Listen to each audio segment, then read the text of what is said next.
രമേശ് ചെന്നിത്തലയോട് തനിക്ക് വലിയ ബഹുമാനമുണ്ടെന്നും എന്നാൽ തോട്ടപ്പള്ളി സ്പിൽവേ പ്രശ്നത്തിൽ താൻ ഉന്നയിച്ച കാര്യങ്ങളോട് അദ്ദേഹം നടത്തിയ പരിഹാസം ഒഴിവാക്കേണ്ടതായിരുന്നുവെന്നും സജി ചെറിയാൻ MLA. താൻ എഞ്ചിനീയറോ ഡോക്ടറോ ആയതുകൊണ്ടല്ല, മറിച്ച് ആലപ്പുഴയുടെ ഭൂമിശാസ്ത്രവും ജനങ്ങളുടെ ദുരിതവും നേരിട്ടറിഞ്ഞ് ഉത്തരവാദിത്തമുള്ള ഒരു ജനപ്രതിനിധി എന്ന നിലയിലാണ് ഈ വിഷയം ഉന്നയിച്ചത്.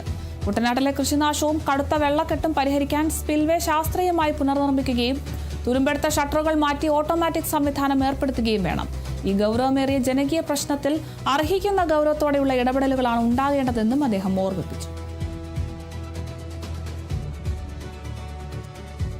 ഏറെ ബഹുമാനവും സ്നേഹമുണ്ട്. ഈ മഴക്കാലവുമായി ബന്ധപ്പെട്ട് സംസ്ഥാന ഗവൺമെന്റിനോടൊപ്പം ഏറ്റവും കൂടുതൽ സഹകരിക്കുന്ന ഒരു MLA ആണ് ഞാൻ. അങ്ങനെ ഒരു സാഹചര്യത്തിൽ തോട്ടപ്പള്ളി സ്പിൽവേയുമായി ബന്ധപ്പെട്ട് ഞാൻ ഉന്നയിച്ച പ്രശ്നം അദ്ദേഹം ഗൗരവമായി എടുക്കുമെന്നാണ് ഞാൻ കരുതിയത്. അതിൽ പ്രധാനമായി ഞാൻ പറഞ്ഞ ഒരു പോയിന്റ്, തോട്ടപ്പള്ളി സ്പിൽവേ പൊളിച്ചു പണിയണം. അതിപ്പോൾ ഞാൻ അത് ഉറച്ചു നിൽക്കുന്നു. അതിന്റെ ഷട്ടറുകളെല്ലാം തുരുമ്പെടുത്ത് കാലഹരണപ്പെട്ടു. ഒഴുകി വരുന്ന വെള്ളം ചോർന്നു പോകുന്ന സംവിധാനമുണ്ട്. അതിന്റെ ഫലമായി ഇപ്പോൾ കടലിൽ നിന്ന് വരുന്ന ഉപ്പുവെള്ളം കായലിലേക്ക്, കുട്ടനാട്ടിലേക്ക് കയറി കൃഷിനാശം സംഭവിക്കുന്നു. കഴിഞ്ഞ കുറച്ച് വർഷങ്ങളായി ഈ കാര്യത്തെ സംബന്ധിച്ച് ചർച്ചകൾ നടക്കുകയും തോട്ടപ്പള്ളി സ്പിൽവേ നവീകരിച്ച് പുതുക്കി പണിയണമെന്നുള്ള തീരുമാനങ്ങൾ ഗവൺമെന്റിന്റെ ഭാഗത്തേക്ക് വരികയും ചെയ്തതാണ്. ഏതാണ്ട് 2 മാസക്കാലം സങ്കടത്തിലാണ് അവർ, വെള്ളക്കെട്ടിലാണ് അവർ. അപ്പം അതിന്റെ ഭാഗമായിട്ടാണ് ഞാൻ തോട്ടപ്പള്ളി സ്പിൽവേയിൽ വന്ന് അത് മനസ്സിലാക്കി പഠിച്ച് ഉത്തരവാദിത്തബോധത്തോടുകൂടി ഞാൻ ആവർത്തിച്ച് ഞാൻ പറഞ്ഞു, വളരെ ശാസ്ത്രീയമായി തന്നെ അവിടുത്തെ പ്രശ്നങ്ങൾ ഇടപെടണം, പരിഹരിക്കണം. അപ്പം അതിനെ ഞാൻ പരിഹസിക്കുന്ന രൂപത്തിലൊരു മറുപടി അദ്ദേഹം പറയാൻ പാടില്ലായിരുന്നു. ഞാൻ എഞ്ചിനീയറാണോ ഞാൻ ഡോക്ടറാണോ എന്നതിൻ്റെ അടിസ്ഥാനത്തിലല്ല ഞാൻ ഈ കാര്യം പറഞ്ഞത്. അദ്ദേഹം പറയേണ്ട മറുപടി അതല്ല.